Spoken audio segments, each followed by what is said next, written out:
je vais appeler notre invité spécial. Pour finir la vidéo, nous allons passer par un bon moment. Bonsoir, Ma. Bonsoir, Ma, bienvenue. Comment ça va? Ça va bien, Ma. Et toi-même, Ma? Oui, ça va, Ma. Comment tu vas? Bon dimanche à toi. Ma, ici, on ne m'appelle pas police, Ma. On m'appelle Ma. Dis Ma. Ma. Bon dimanche. Bon dimanche, Ma. Bon dimanche, la baronne. Comment tu vas? Tu vas bien? Tu ne vas pas comment on est en symbiose? Tu vas pas voir comment on s'est arrangé, Ma. Regarde le outfit. Aujourd'hui, Ma. Comment tu vas? Très très bien, très très bien. Tu sais que quand tu te rends compte que tu es populaire en ce moment sur toutes les plateformes digitales, tu ne peux qu'aller bien. Bah écoute, bienvenue hein. Des soi-disant blogueurs, tiktokers, qui sont sur les réseaux sociaux depuis Mathusalem, qui déambulent comme des mauvais esprits. Hein. Et si on leur avait trop demandé, ils étaient des influenceurs. Juste parce que j'entends qu'il y a des entreprises qui les contactent pour les produits. Vous impactez, vous influencez qui? D'accord, ok. Il y a une semaine et tout, j'appuie sur play. Tout le Cameroun et sa diaspora sont en ébullition. Bon, attends, ouais. Laisse, tu es là pour qu'on te pose des questions. Ah bon, Man? Oui. Et donc c'est maintenant ma cour suprême. Bon, ouais, calme-toi. Ici, je pose des questions et tu réponds. D'accord, okay, Vous avez les questions, Ma. Bon, alors, je vais d'abord te présenter. Tu permets quand même. Bon.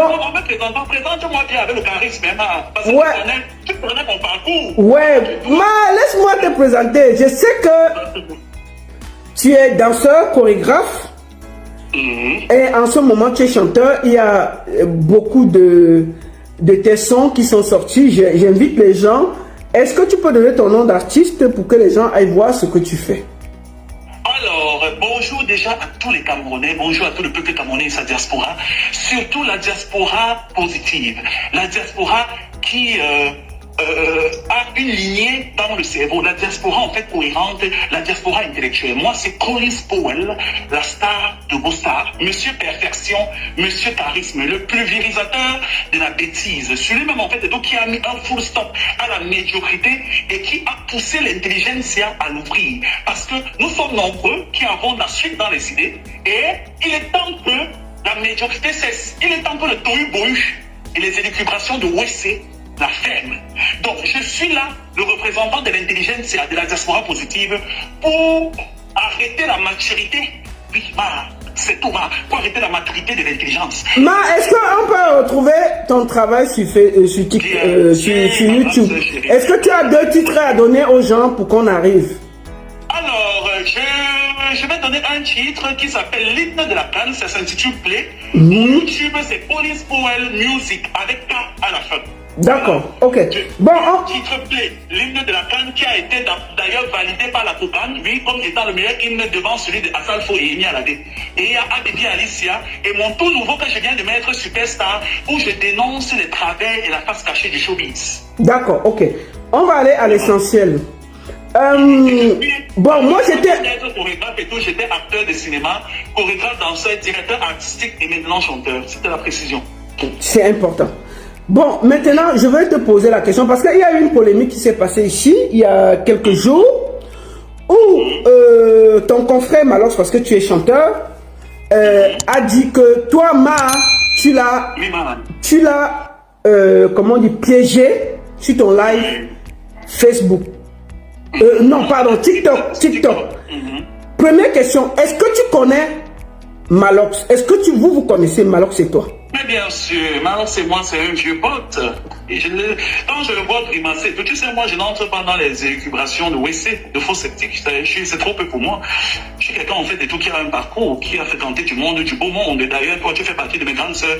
Et tu m'as rencontré dans mon domaine de compétences quand j'étais au paroxysme, en fait, et tout de mon métier en tant que chorégraphe.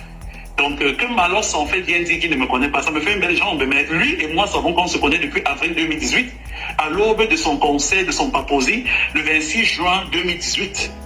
parce qu'il a entendu parler de moi et il savait en fait que j'étais dans des connexions dans le showbiz en France et il recherchait en fait du financement pour coproduire son événement au Paposi parce qu'aucune entreprise ne voulait se greffer à son image vu qu'il est l'artiste qui travestit et qui bafoue la féminité africaine, qui bafoue et qui apporte un côté bestial et dégueu à la féminité et tout, à l'image de la femme en Afrique. Donc aucune entreprise ne voulait se greffer à ce concert-là. Et il faudrait préciser en fait que le Cameroun est d'abord matriarcal. N'en déplaise à tous les misogynes, n'en déplaise à tous les machos. Attends. Matriarcal, oui. Donc ça veut dire que tu connais Malors depuis le début de sa carrière au niveau, quand il faisait le Paposi, c'est là où vous vous êtes rencontrés, c'est ça? Oui, on s'est rencontrés et d'ailleurs c'est moi qui l'ai mis en contact avec le réalisateur qui a monté son jingle parce que si pour ceux qui ont une bonne mémoire, l'ouverture de son spectacle au Paposi, il balance d'abord un jingle qui marque son hommage à Marc-Vivien Fouet, le regretté mémoire, paix à son âme, notre footballeur chéri, qui a servi le Cameroun et tout et qui a perdu la vie sur le terrain de combat. Il a voulu en fait toujours, parce que c'est quelqu'un, c'est un parasite, c'est une censure, il a toujours pour habitude de se coller à des emblèmes, ce qui représente et qui montre le beau visage du Cameroun. Il a toujours besoin de déposer sa disgrâce là-dessus et afin de se donner une image qu'il n'a pas. Donc du coup, c'est moi qui l'ai d'ailleurs mis en contact avec le réalisateur, le monteur, qui a réalisé ce jingle-là, parce que ça faisait partie de son intro de spectacle. Et c'est d'ailleurs moi qui l'ai mis en contact avec Fabrice, un Corse français de nationalité LGBT. Je précise. Donc, le gars qui a produit le concert de Malors au Palais des Sports. Utilisons les bons termes, la baronne. Coproduit, pas produit. Ah, coproduit est un LGBT. Voilà, et d'ailleurs, il demande en fait, parce que c'était un prêt. Ce n'était pas. Tu connais les blancs. C'était un prêt. Donc, il a prêté à Malors l'argent pour faire le Paposi. J'ai mon canal, c'était ma connaissance. Et aujourd'hui, je suis en très mauvais terme avec la personne parce que. Tu sais, l'image des Camerounais et tout dans la diaspora. Aujourd'hui, j'ai vendu la poudre de pépin au monsieur. Je lui ai fait comprendre que c'est un gars qui est dans la musique cubaine et tout, qui est très influent. Et le gars m'a écouté parce qu'il connaît en fait ma probité morale. Il m'a écouté et tout. Il a prêté de l'argent et tout. Et jusqu'à aujourd'hui, on n'a pas retour des sous. Donc, Malors a prêté de l'argent à un Corse que tu l'as présenté pour faire son Paposi et il n'a pas encore remboursé. Il n'est pas le seul, hein. Et il n'est pas le seul, mais alors ça prête à beaucoup de personnes, hein. Pas seulement à lui. Hein. Non, mais moi, je parle de ce que nous on connaît, non? Non, alors ça prête à beaucoup de personnes. Et il faut préciser qu'il y a du monde et tout, c'est la fumisterie. Alors ça a perdu plus de 14 millions. Ok, comment ça? Donc, tu dis? Comment il a perdu plus de 14 millions? Mais parce qu'en fait, tous les tickets ne se sont pas vendus, la baronne. Les tickets ne se sont pas vendus. Ça veut dire qu'on entre dans la comptabilité à la fin, en fait, et tout. On est dans minimum, si j'ai bonne mémoire, c'était 14 ou 16 millions, un truc du genre. D'accord. Okay. Donc du coup et tout, non, je n'ai pas pu, Fabrice n'a pas pu rentrer et tout dans ses fonds, il n'a pas récupéré son argent. Moi j'ai donné rendez-vous sur rendez-vous. Jusqu'à ce que moi je me suis même proposé de remettre l'argent et tout. Fabrice a dit qu'il ne veut pas de mon argent et tout, que c'est à quelle fac et tout de rembourser son argent. Donc quelle fac doit l'argent à Fabrice qui a engagé son Paposi? Son nom de famille pour le moment. Tu sais que moi, je donne un peu. C'est quand tu peux me faire passer pour un bougnol que j'appuie sur play. Ah, d'accord, papa. Donc, non, on dit seulement le peu que tu as dit. Donc, tu dis que Fabrice réclame son argent que Malors a prêté pour faire son Paposi et jusqu'aujourd'hui n'a pas remboursé. C'est ça, non? Exactement. Et aujourd'hui, en fait, et tout, je suis pas entré mon thème et tout avec Fabrice à cause de ça. Puisque c'est moi qui ai fait la connexion. Ah, d'accord, ok, passons. Bon, maintenant, il y a eu une histoire de ma part où il y avait... Tu as une très belle émission où tu fais parler des stars, tu fais valoriser la musique africaine de tous les côtés et tu reçois les stars sur TikTok, sur une plateforme très suivie où beaucoup d'artistes passent. Et il s'est avéré que sur ton plateau, la dernière fois, tu avais Minx, Koutal, pas mal d'artistes, Kossi et Malors. Comment est-ce que Malors a fait pour atterrir dans le direct?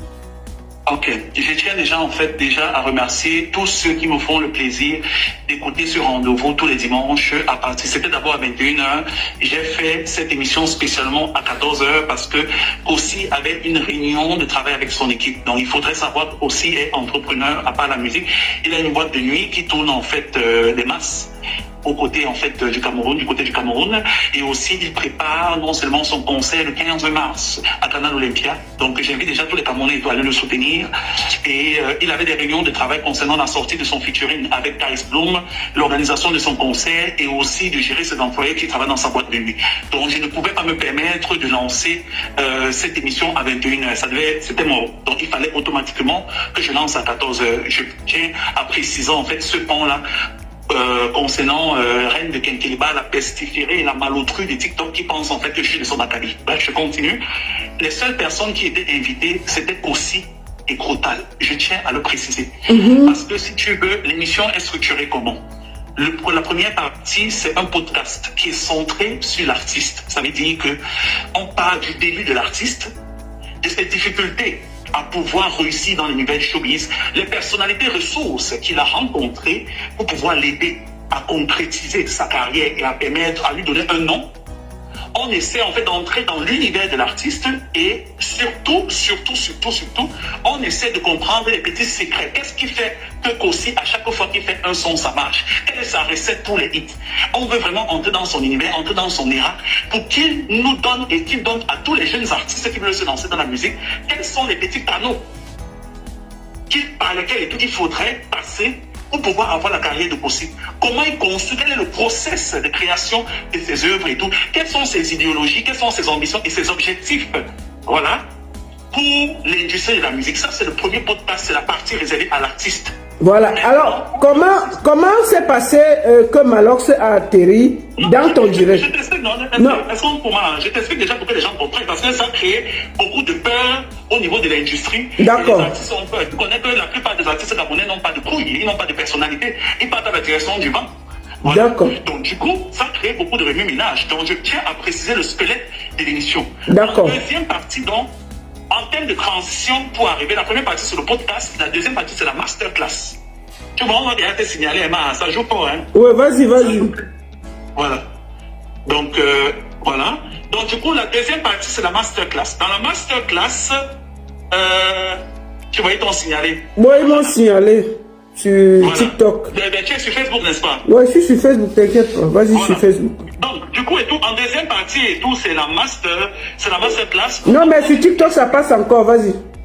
Voilà. On pose une question à l'artiste, ce qui va permettre d'introduire un professionnel, un acteur de l'industrie, mais du côté de l'ombre. Ça veut dire que demain, je peux inviter Lady Ponce, on se concentre sur Lady Ponce, et toi, comme tu es une manager et promoteur de spectacle émérite, et qui a fait ses preuves pendant une trentaine d'années, on va peut-être poser une question sur le regard de Lady Ponce dans l'élaboration ou dans, comment on dit, le déficit de l'organisation des événements au Cameroun. Qu'est-ce qui fait en sorte qu'on ne trouve pas la bonne formule pour permettre aux populations de converger vers les salles de spectacle et vers les événements culturels au Cameroun? Et ça va donner donc l'ouverture à ce que la baronne de Suisse monte dans le live par rapport à son expertise, à son expérience en fait au niveau international, qui est de donner les clés pour des esquisses de solutions afin que l'événementiel et tout puisse glaner du monde et que des artistes puissent avoir gain de cause et de pouvoir faire carrière. Donc c'est un peu ça le principe. Première partie podcast, deuxième partie masterclass. Donc la masterclass devait être pilotée par M. Crotal, celui-là qu'on appelle la légende de la musique cubaine au Cameroun. Et Kossi, j'ai donc posé une question en fait à Kossi sur quel est, comment on dit, ses revenus au niveau du streaming et du téléchargement. Donc du coup, il a dit en fait que c'est compliqué au Cameroun parce que tout le territoire camerounais, en fait, tous les streams qui sont reportés au niveau du Cameroun ne comptent que pour 0 euros, 0 francs CFA. Ils ne gagnent rien du tout. Le seul argent que les artistes camerounais gagnent, c'est au niveau des streams à l'international. Donc le Cameroun n'est pas couvert par les plateformes et les agrégateurs. Bon, maintenant, alors l'essentiel, Colis, parce que sinon on va se perdre. On ne va pas parler de... Donc, du coup, je vais aller à l'essentiel, ne t'inquiète pas. Je préfère poser ça comme ça pour que les personnes puissent... Non, mais parce que si je pose une question, on va répondre 10 minutes, on ne va pas s'en sortir, tu vois. Il faut qu'on aille à l'essentiel, tu vois.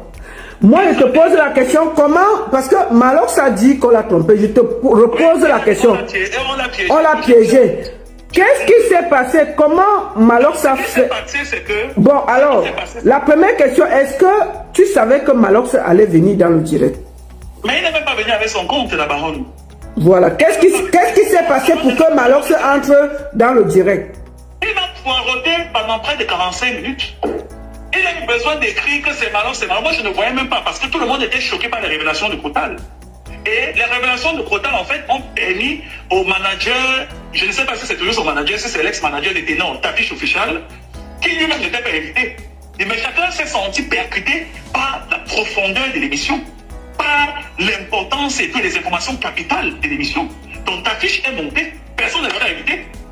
J'avais Gondam, le producteur de la Big Dreams, qui est l'ancien producteur de Loco. Elle lui aussi monté tout parce qu'il s'est senti choqué. Et donc, puisque cette émission-là a clôturé le game, en une émission, j'ai réuni la légende du hip-hop, j'ai réuni le producteur du meilleur chanteur. Oui, mais je te repose la question.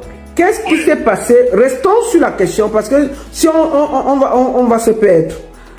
Je te repose la question. Comment Malox est entré dans ton émission? Il faut répondre que à la question. Malox est entré avec un profil qui n'est pas d'ailleurs le sien, parce que je tiens à le préciser, qui n'est pas d'ailleurs le sien. Ça m'a même étonné quand il a lancé la caméra et que je l'ai vu, parce qu'il m'a appelé, puisqu'il avait la typhoïde, il m'a appelé la veille pour me dire qu'il est malade. Comme il sait que je suis dans le domaine médical, il voulait en fait que je lui dise quoi faire. Donc du coup, il montre, je ne sais pas que c'est lui. C'est lui qui écrit en commentaire que c'est Malox, c'est Malox, c'est Malox, et ça attire l'attention de Memodo. C'est pour ça que Memodo faut monter le profil et il active sa caméra. Il commence à parler parce qu'il voulait à tout prix faire un clash avec Kossi. Vu que Kossi a dit en fait qu'il est à l'origine du plus laid son que l'industrie camerounaise est connue. Donc, il fait genre comme s'il ne montait même ni pour moi, ni pour Crotal, ni pour Tafiche. Il montait pour Kossi. Parce que, comme c'est quelqu'un qui aime s'arracher les buzz, il savait en fait que l'émission devait faire parler. Il voulait à tout prix confronter Kossi sur place. En disant que non, Kossi, en fait, il a dit des choses que vraiment je me suis sacrifié. Toujours ces lamentations et tout des funérailles qu'il a l'habitude de faire là. Alors vraiment, toutes les énergies qui étaient derrière le projet Viviane, machin, et c'est pour ça qu'il est monté. Et il a monopolisé la parole. On n'a même plus classer un mot. Mais je te pose la question, est-ce que vous l'avez piégé